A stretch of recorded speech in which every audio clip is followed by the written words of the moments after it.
Hello friends, അങ്ങനെ Christmas അവധിയായി.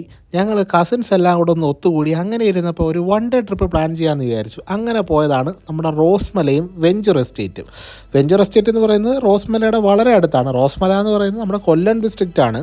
അപ്പോൾ ട്രിവാൻഡ്രത്തു നിന്നൊരു 110 കിലോമീറ്റർ ഞങ്ങളുടെ സ്ഥലത്ത് നിന്നത് ഒരു വൺ ഡേക്ക് പറ്റിയൊരു പെർഫെക്റ്റ് സ്പോട്ടാണ് കേട്ടോ. അപ്പോൾ ഈ വെഞ്ചർ എസ്റ്റേറ്റിൽ പോയ കഥയാണ് ഞാൻ ഇന്ന് ഈ വീഡിയോയിൽ അവതരിപ്പിക്കാൻ പോകുന്നത്. വെഞ്ചർ എസ്റ്റേറ്റിലെ വീഡിയോ ആണ് നിങ്ങളിപ്പോൾ കാണുന്നത്. ഇതിലേക്ക് ഞാൻ വരാം. അതിന് മുന്നേ റോസ്മലയിലേക്ക് പോയ കഥയാണ് ഞാൻ പറഞ്ഞുകൊണ്ടിരിക്കുന്നത്. അപ്പോൾ ആദ്യം ഞങ്ങൾ പോയി സെന്തുരുണി എന്ന് പറഞ്ഞിട്ടുള്ള എക്കോ ടൂറിസത്തിൻ്റെ ആ ഒരു ഫസ്റ്റ് എൻട്രി പോയിൻ്റിലാണ് നമ്മൾ ഈ ഡാം കാണുന്നത്. അതായത് നമ്മുടെ തെന്മല ഡാമിൻ്റെ ഇപ്പറേ സൈഡ് അത് തന്നെയാണ് സംഭവം.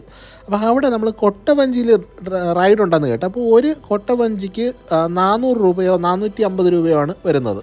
അപ്പോൾ 4 പേർക്ക് ഒരു കൊട്ടവഞ്ചിയിൽ യാത്ര ചെയ്യാമെന്ന് പറഞ്ഞു. ഒന്നും നോക്കിയില്ല, ചാടി കയറി. നമ്മൾ കസിൻസ് ഇറങ്ങിക്കഴിഞ്ഞാൽ അറിയാമല്ലോ, പിന്നെ കട്ട വൈബാണ്. നമ്മൾ എനർജിയൊക്കെ അങ്ങ് സംഭരിച്ചിറങ്ങും.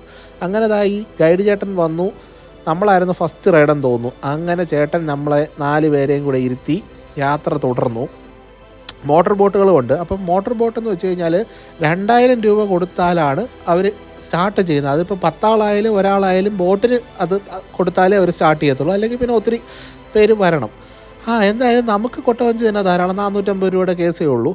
അപ്പോൾ ഈ വെള്ളം കണ്ടപ്പോൾ വലിയ വൃത്തിയുള്ളതായിട്ട് തോന്നിയില്ല കേട്ടോ. പക്ഷേ അവർ പറഞ്ഞു 3 ജില്ലകളിലേക്ക് ഇത് കുടിവെള്ളമായിട്ട് പോകുന്നത് ഇവിടെ നിന്നാണെന്ന് പറഞ്ഞു. ഇതിങ്ങനെ കാണുന്നത് മഴ വന്നിട്ട് ഇലയെല്ലാം കൂടെ വീണതാണ് എന്നാണ് പറഞ്ഞത്. കുറച്ചുകൂടെ അങ്ങോട്ട് പോയി ഒരു 9:30 മണിയൊക്കെ കുറച്ചങ്ങോട്ട് ചെന്നപ്പോൾ നല്ല ശുദ്ധ വെള്ളമായി കേട്ടോ.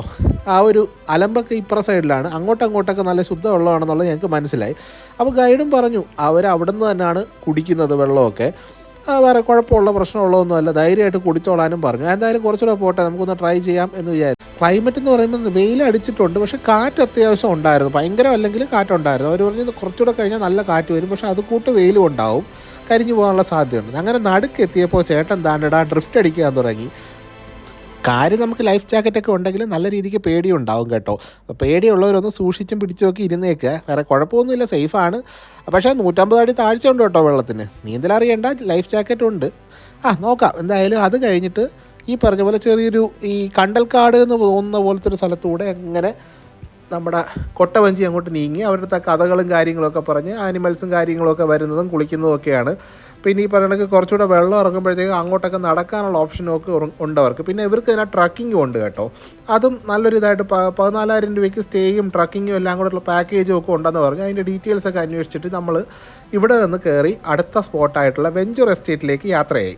അപ്പോൾ വെഞ്ചർ എസ്റ്റേറ്റ് എന്ന് പറഞ്ഞു കഴിഞ്ഞാൽ ഒരു പ്രൈവറ്റ് വാട്ടർഫോൾ ഉണ്ട്. 100 രൂപയ്ക്ക് എൻട്രി ടിക്കറ്റ് എടുത്ത്, ടിക്കറ്റൊന്നും ഇല്ല, അവിടെ നിൽക്കുന്ന ആളിന് 100 രൂപ പെർ ഹെഡ് കൊടുക്കണം. അപ്പോൾ അവിടെ ആദ്യമായിട്ട് ആദ്യത്തെ ആളായിട്ട് നമ്മൾ ചെന്നതുകൊണ്ട് തന്നെ നമുക്ക് ആളിനെ തപ്പി കണ്ടുപിടിച്ച് തുറപ്പിച്ച് കയറേണ്ടി വന്നു. അവിടെ ലോക്കൽസിൻ്റെ അടുത്ത് ചോദിക്കുമ്പോൾ അവർ വിളിച്ച് പറയും അവിടുന്ന് ഗാർഡ് വന്നിട്ട് നമുക്ക് ഈ 100 രൂപ ടിക്കറ്റിൽ അങ്ങോട്ട് കയറാൻ പറ്റും. സംഭവം എന്ന് വെച്ച് കഴിഞ്ഞാൽ ഒരു 2 തട്ടായിട്ടുള്ള വെള്ളച്ചാട്ടം. മുകളിൽ നല്ല ഫോഴ്സിൽ ടബേന്ന് വെള്ളം വീഴും, താഴെ നമുക്ക് നോർമൽ ഫോഴ്സ്. അങ്ങനെ സൈഡിൽ കൂടെയുള്ള കാട് പിടിച്ച വഴി കൂടെ കയറി വേണം പോകാൻ. വൃത്തി വലുതായിട്ടൊന്നും ഇല്ല, പക്ഷേ ഒരു പ്രൈവറ്റ് വാട്ടർഫോൾ എന്നുള്ള രീതിക്ക് നല്ലതാണ് കേട്ടോ. പക്ഷേ ഒറ്റ പ്രശ്നം പറ്റിയുള്ളൂ, ചില അട്ടശല്യം ആ സൈഡിൽ പോണ വഴിക്കൊക്കെ ഉണ്ടായിരുന്നു. അതുകൊണ്ട് തന്നെ സൂക്ഷിച്ചും കണ്ടു വേണം. പിന്നെ ആ മുകളിലത്തെ ആ സ്ഥലത്ത് മീനിൻ്റെ ശല്യമുണ്ട്, മീൻ ചെറുതായിട്ട് കടിക്കാറൊക്കെ ഉണ്ട് കേട്ടോ. പക്ഷേ ഒരു പ്രൈവറ്റ് വാട്ടർഫോൾ നമുക്ക് ഒറ്റയ്ക്ക് കിട്ടും. 100 രൂപയെ ഒരാൾക്ക് വരുന്നുള്ളൂ എന്ന് പറഞ്ഞാൽ കൊള്ളാം കേട്ടോ. വെഞ്ചർ എസ്റ്റേറ്റ് നല്ലൊരു ട്രൈ ആണ്. അപ്പോൾ അവിടെ നിന്ന് വെഞ്ചർ എസ്റ്റേറ്റ് കയറാതെ ലെഫ്റ്റിലേക്ക് ഒരു വഴിയുണ്ടെന്ന് പറഞ്ഞു. അവിടെയും ഒരു കുളിക്കുന്ന സ്പോട്ടുണ്ടെന്ന് പറഞ്ഞു. അങ്ങനെ ചെന്ന് എത്തിയതാണ് ഈ സ്പോട്ട് കേട്ടോ. അതൊരു ഹിഡൻ ട്രഷറാണ് സംഭവം. നമുക്ക് നമ്മുടെ വണ്ടി അതിൻ്റെ ഫ്രണ്ടിൽ കൊണ്ടുവന്ന് ഇടാൻ പറ്റും. വണ്ടി എന്ന് വെച്ച് കഴിഞ്ഞാൽ 4 വീൽ ഡ്രൈവ് വണ്ടിയെ കയറത്തുള്ളൂ കേട്ടോ. സാധാ വണ്ടിയും കൊണ്ട് അങ്ങോട്ട് ചെല്ലരുത്. 4 വീൽ ഡ്രൈവ് ആയതുകൊണ്ടും ആ ഒരു ധൈര്യം ഉള്ളതുകൊണ്ടും ഞങ്ങളങ്ങ് ഇറക്കിയതാണ്. അങ്ങനെ അവിടെ കൊണ്ട് വണ്ടി ഒന്ന് തണുപ്പിക്കാനിട്ടിട്ട് അവിടെ നിന്ന് ചെതറി റിവേഴ്സൊക്കെ എടുത്ത് പുറത്തേക്ക് വലിച്ചൂരി എടുത്തു. എന്തായാലും വേറെ പ്രശ്നമൊന്നും പറ്റിയില്ല. വണ്ടിക്ക് വേറെ കംപ്ലൈൻ്റ് ഒന്നും ഇല്ല കേട്ടോ. വലിയ ഹെവി ഓഫ് റോഡൊന്നും അല്ല, ജസ്റ്റ് ഒരു ഓഫ് റോഡ്. നമുക്ക് അത്യാവശ്യം എക്സ്പീരിയൻസ് ഉണ്ടെങ്കിൽ എടുത്ത് പോകാനേ ഉള്ളൂ. എനിക്ക് ഭയങ്കര ഇഷ്ടപ്പെട്ടു കേട്ടോ. നമ്മൾ ആ ഒരു പുതിയൊരു സ്പോട്ട് കണ്ടുപിടിക്കുക എന്ന് പറഞ്ഞാൽ ഒരു സന്തോഷമുള്ള കാര്യമാണ്. അത് നല്ല മാക്സിമം എൻജോയ് ചെയ്ത് അങ്ങോട്ട് കയറി. അപ്പോൾ നിങ്ങളും റോസ്മല പോവുകയാണെന്നുണ്ടെങ്കിൽ ഈ വെഞ്ചർ എസ്റ്റേറ്റും കൂടെ കവർ ചെയ്യാനായിട്ടൊന്ന് ശ്രമിച്ച് നോക്കണം. അങ്ങനെ അവിടെ നിന്ന് നമ്മൾ റോസ്മലയിലേക്ക് യാത്ര തുടർന്നു. അപ്പോൾ ഈ റോസ്മലയെക്കുറിച്ച് പറയാനാണെങ്കിൽ നമുക്ക് ഓഫ് റോഡ് വണ്ടിയിൽ പോകുന്നതായിരിക്കും കറക്റ്റ്. ബിക്കോസ് വേറൊന്നും കൊണ്ടല്ല, ഗ്രൗണ്ട് ക്ലിയറൻസ് ഇല്ലാത്ത വണ്ടിയാണ്, അടി നന്നായിട്ട് തട്ടും. ഇപ്പോൾ ഈ കാണുന്ന പോലെ കുറച്ചുകൂടെ പോകുമ്പോഴത്തേക്കും സീൻ അങ്ങോട്ട് മാറും. അപ്പോൾ അങ്ങനെ പോണ വഴിക്ക് ഇതിങ്ങനെ ഒരു സ്പോട്ട് കണ്ടു കേട്ടോ. വെള്ളം ഇങ്ങനെ കെട്ടിക്കിടക്കുന്നിടത്ത് നമുക്കിങ്ങനെ ചെതറിച്ച് വെള്ളം ചീറ്റിച്ച് വണ്ടി ഓടിക്കാനൊരു സ്പോട്ടുണ്ടെന്ന് കണ്ടു. ഞാനിതിന് മുന്നേ പോയിട്ടുള്ളതാണ് കേട്ടോ, അതുകൊണ്ട് എനിക്കിതറിയാം. അങ്ങനെ അവിടെ വെള്ളം ചീറ്റിച്ച്, പക്ഷേ വീഡിയോ എടുത്തപ്പോഴത്തേക്ക് നമ്മൾ പോർട്രേറ്റ് ആയിപ്പോയി ലാൻഡ്സ്കേപ്പിന് പകരം. അത് പോട്ടെ, ഇനിയിപ്പോൾ അത് പറഞ്ഞിട്ട് കാര്യമില്ല. അവിടെ നിന്ന് കുറച്ചുകൂടെ പോകുമ്പോഴത്തേക്ക് വഴിയിൽ നിന്ന് നമുക്ക് ആ ഒരു റിവറിൽ കൂടെ വണ്ടി ഓടിച്ച് പോകാൻ പറ്റുന്ന, റിവറെന്ന് പറയാൻ പറ്റില്ല, ഒരു ചെറിയൊരു അരുവി, അവിടെ കൂടെ വണ്ടി ഓടിച്ച് പോകാനുള്ളൊരു സ്പോട്ടുണ്ട്. ഇതെല്ലാം 4-wheel drive വണ്ടിക്കേ പറ്റത്തുള്ളൂ, അല്ലാതെ നമ്മൾ നോർമൽ വണ്ടി വെച്ച് ട്രൈ ചെയ്ത് കഴിഞ്ഞാൽ പെടും. പിന്നെ അവിടെ നെറ്റ്വർക്കും കാര്യങ്ങളും ഒന്നും വലുതായിട്ടില്ല, അതുകൊണ്ട് തന്നെ സൂക്ഷിക്കണം. വളരെ റിസ്ക് ഉള്ളൊരു പരിപാടിയാണ്. അപ്പോൾ അങ്ങനെ എന്തായാലും അവിടെ നിന്ന് നമ്മൾ വീണ്ടും യാത്ര തുടർന്നു. അത് ഇതുപോലത്തെ ഒരു വഴിയാണെന്ന് വെച്ചാൽ നമുക്ക് ഓഫ് റോഡ് തന്നെയാണ്, നമുക്ക് ബ്രീസയൊക്കെ ആണെങ്കിലും പോകാൻ പറ്റും, പക്ഷേ എന്നാലും കുറച്ച് റിസ്ക്കാണ്. എന്തായാലും കുറച്ച് ദൂരം കൂടെ പോയി കഴിയുമ്പോൾ ഇവരുടെ ആ ഒരു പാർക്കിംഗ് സ്ലോട്ട് വരും. നമ്മുടെ വണ്ടി അങ്ങ് ദൂരെ പാർക്ക് ചെയ്തിട്ടുണ്ട്, അതാണ് നമ്മുടെ വണ്ടി.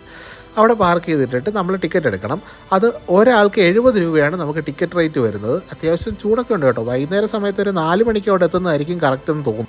അങ്ങനെ ടിക്കറ്റും എടുത്ത് മേളിലോട്ട് നടന്നു തുടങ്ങി. ഒരു 10-15 മിനിറ്റിൻ്റെ നടത്താം. പക്ഷേ അത് ചൂട് സമയമാണെങ്കിൽ കുറച്ച് കടുക്കും, കുറച്ച് വെള്ളമൊക്കെ കരുതിയേക്കുക. വേറെ അങ്ങോട്ട് വേറെ സംഭവങ്ങളൊന്നുമില്ല, കടയൊന്നുമില്ല കേട്ടോ. അങ്ങനെ കാണുന്ന വ്യൂ ആണ് എൻ്റെ മോനെ. ഇതാ കണ്ടോ, ഹാർട്ട് ഷേപ്പ് ഒരു ഐലൻഡ്, അതിന് ചുറ്റും ഈ ഒരു സംഭവം, കുറേ കുട്ടി ഐലൻഡുകൾ, നമ്മുടെ റിസർവെയറിലെ വെള്ളവും കാണാം. അപ്പോൾ ഈ വെള്ളത്തിൻ്റെ കളർ നിങ്ങൾ വിചാരിക്കും ഞാൻ കളർ ഗ്രേഡ് ചെയ്തിട്ടാണ് ഇത്രയും ഭംഗിയെന്ന്. അല്ല, ഒരു കളർ ഗ്രേഡിങ്ങും ഇല്ലാതെ തന്നെ നമ്മൾ കാണുന്നത് ഈ ഒരു കാഴ്ചയാണ് കേട്ടോ. ഒരു കറക്റ്റ് ഒരു വാൾപേപ്പർ ഇട്ടൊരു ഫീല്, അടിപൊളി. അപ്പോൾ ഇത് നമുക്ക് താഴെ നിന്നും കാണാം. ഇതിൻ്റെ മുകളിലൊരു ടവർ പോലത്തെ ഒരു സംഭവമുണ്ട്, വാച്ച് ടവർ. അതിൻ്റെ മുകളിൽ നിന്നും കാണാം. അതിൻ്റെ മുകളിലാകുമ്പോൾ കുറച്ചും കൂടെ നല്ല ഫോട്ടോയ്ക്ക് വ്യൂ കിട്ടും കേട്ടോ, നല്ല രസമുണ്ട്. നമ്മുടെ ആ ഒരു കറക്റ്റ് ഒരു റൊമാൻറ്റിക് ഫീൽ വരുന്നൊരു സ്ഥലം, അത് വേണം പറയാൻ. നല്ല അടിപൊളി വ്യൂ. അവിടെ ചെന്നിരുന്ന് ഒരു സൺസെറ്റ് കാണണം, അത് അടിപൊളിയാണ്. അത് രാവിലെ 9 മണി തൊട്ട് വൈകുന്നേരം 5 മണി വരെയാണ് ഇതുള്ളത് കേട്ടോ. അപ്പോൾ ആ ഒരു സമയത്ത് പോയിട്ട് കാര്യമുള്ളൂ. 5 മണിയാകുമ്പോൾ കഴിഞ്ഞാൽ പിന്നെ കയറാൻ പറ്റത്തില്ല. സൺസെറ്റ് കഴിഞ്ഞാൽ അവർ ഇറക്കി വിടുകയും ചെയ്യും. അപ്പോൾ അങ്ങനെ ഒരു കാഴ്ചയൊക്കെ കണ്ട് നല്ല അടിപൊളി ഒരു ദിവസമായിരുന്നു. അപ്പോൾ നമ്മുടെ വീഡിയോ ഇഷ്ടപ്പെടുകയാണെങ്കിൽ ചാനലൊന്ന് സബ്സ്ക്രൈബ് ചെയ്യുക. ഇത് റോസ്മലയിൽ പോകാനുള്ള ആൾക്ക് ഷെയർ ചെയ്ത് കൊടുക്കുക. Take care.